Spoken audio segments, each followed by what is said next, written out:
Problem number 2. Journalize the following in the books of the firm.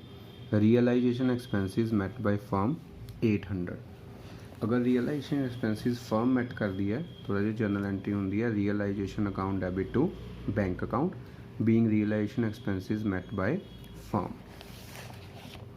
Realisation expenses 600 paid by partner x. अगर realisation expenses x pay करता है जोड़ा कि अपना partner है तो realisation account debit to x capital account being expenses paid by x. Partner Y will get 6,000 for supervising dissolution and he will bear dissolution expenses from his pocket which amounted to rupees 1800. Y ਨੂੰ supervision ਦਾ ਕੰਮ ਮਿਲਿਆ ਤੇ ਉਹਨੂੰ 6000 ਪੇ ਕਰੂਗੀ firm ਜਿਹੜਾ ਆਪਣੀ pocket ਚੋਂ ਕਿੰਨਾ ਦਿੱਤਾ ਉਹਨੇ 1800. ਜਿਹੜਾ ਉਹਨੇ ਆਪਣੀ ਪੋਕਟ ਚੋਂ ਪੇ ਕਰਿਆ ਉਹਦੀ ਅਜੇ ਫਰਮ ਦੇ ਵਿੱਚ ਕੋਈ ਜਰਨਲ ਐਂਟਰੀ ਨਹੀਂ ਹੈਗੀ. ਸਿਰਫ ਜਿਹੜੀ ਫਰਮ ਨੇ ਕਿਹਾ ਵੀ ਉਹਨੂੰ ਮਿਲੂਗਾ ਸਿਰਫ ਉਹਦੀ ਜਰਨਲ ਐਂਟਰੀ ਹੋਊਗੀ. Realisation account debit to Y's capital account 6000 being expenses payable to Y because Y ने वो expenses firm ने pay करने हैं. Realization expenses 1500 are to be met by partner Z but took out cash from firm to pay his expenses. उन्हें partner Z ने पे करे हैं पर Z ने ਜਿਹੜੇ पे करते उस तो बाद उन्हें फर्म तो पेमेंट ले ली तो Z's capital account debit to bank account being expenses paid from firm's cash. ਜਿਹੜੇ ਐਕਸਪੈਂਸਿਸ ਹੈ ਫਰਮ ਦੇ ਕੈਸ਼ ਦੇ ਵਿੱਚੋਂ ਪੇ ਹੋ ਗਏ. Problem number 3. James pass necessary journal entries firm ਦਾ following transactions on the dissolution of firm of James and Heather who were sharing profit and loss in the ratio of 2:1.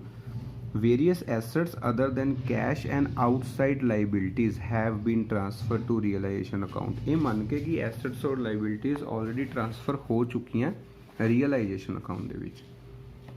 James agreed to pay off his brother's loan. His brother's loan मतलब कि वो liability पे कर रहा है तो अगर कोई partner liability पे कर रहा है तो realization account debit to J's capital account 10,000 liability assumed by partner. Debtors realise 12,000. Debtor realise हो गए मतलब डेटर्स सेल हो गए तो bank account cash account debit या bank account debit to realisation account being cash realised from debtors. Haider took over all investments at 12,000. Haider partner है उन्हें investment मतलब कि एसेट टेक ओवर कर ली तो H capital account debit to realisation account being investment taken over by H. H means Haider. Sundry creditors 20,000 were paid at 5% discount. Payment होगी 5% discount ते तो realisation account debit to cash account 19,000 5% discount कट्टन तो बाद being creditor paid at 5% discount. Realisation expenses amounting to rupees 2,000 तो realisation account debit to cash account being realisation expenses paid. And last loss on realisation was 10,200. Realisation का loss है जोड़ा कि partners के distribute होगा. Partners capital account debit to realisation होंगे तो G's capital account debit H capital account debit to realisation being loss on dissolution distributed in 2:1 6800 और 3400. Fourth problem. A firm of partners C and D sharing profit in 3:2 was dissolved. Following balance appear in the books: journal reserve, reserve fund, profit and loss debit balance, advertisement suspense account. Partner C's loan 10,000 was paid by firm in cash. Loan 25,000 given by D to the firm was transferred to his capital account. तो ਜਿਹੜੇ journal reserve fund profit and loss ਔਰ advertisement suspense ਹੈ ਇਹ realisation account 'ਚ transfer ਨਹੀਂ ਹੁੰਦੇ ਤਾਂ ਅਗਰ ਫਰਮ ਬੰਦ ਹੋ ਰਹੀ ਹੈ ਤਾਂ ਇਹਨਾਂ ਨੂੰ ਡਿਸਟਰੀਬਿਊਟ ਕੀਤਾ ਜਾਊਗਾ. तो जर्नल एंट्री हैगी है ए और बी दी कंबाइन करके journal reserve account debit reserve fund account debit to C's capital to D's capital being reserves distributed in 3:2 total amount करके 3:2 च उन्होंने डिस्ट्रीब्यूट करता. ये सीगे अनडिस्ट्रीब्यूटेड प्रॉफिट्स एंड रिजर्व्स. ये है अनडिस्ट्रीब्यूटेड लॉसिस तो इन्होंने भी आप डिस्ट्रीब्यूट करना है.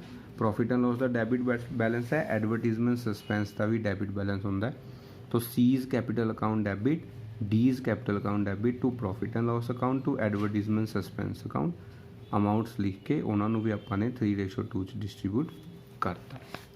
डिसोल्यूशन ਤੇ अगर किसी पार्टनर का लोन है फर्म पे करती है तो वो डायरैक्ट एंट्री होंगी है without realisation means C's loan account debit to cash account means partner का लोन जो रियलाइजेशन अकाउंट ट्रांसफर नहीं होंदा being C's loan paid by firm. Loan 25,000 given by D to the firm was transfer to his capital account. Partner ने firm को loan दिता सी ओदी capital account transfer करना है, ठीक है। तो सिंपल जर्नल एंट्री क्या है, विदाउट रियलाइजेशन अकाउंट, क्योंकि पे भी पार्टनर का लोन है, पार्टनर का लोन रियलाइजेशन च नहीं जाता, तो D's loan account debit to D's capital account being D's loan account transfer to D's capital account 25,000। Now problem number 10. Past journal entries. On dissolution a machine of 8,000 was found unrecorded. It is realized as 7,000. Expenses to 200 incurred on its realization. Dissolution ਤੇ ਇੱਕ machine ਸੀਗੀ 8,000 ਦੀ ਜਿਹੜੀ ਕਿ ਉਹਨਾਂ ਨੇ 7,000 ਦੀ sale ਕਰਤੀ। Sale ਕਰਨ ਤੇ ਐਕਸਪੈਂਸ ਕਿੰਨਾ ਹੋਇਆ 200।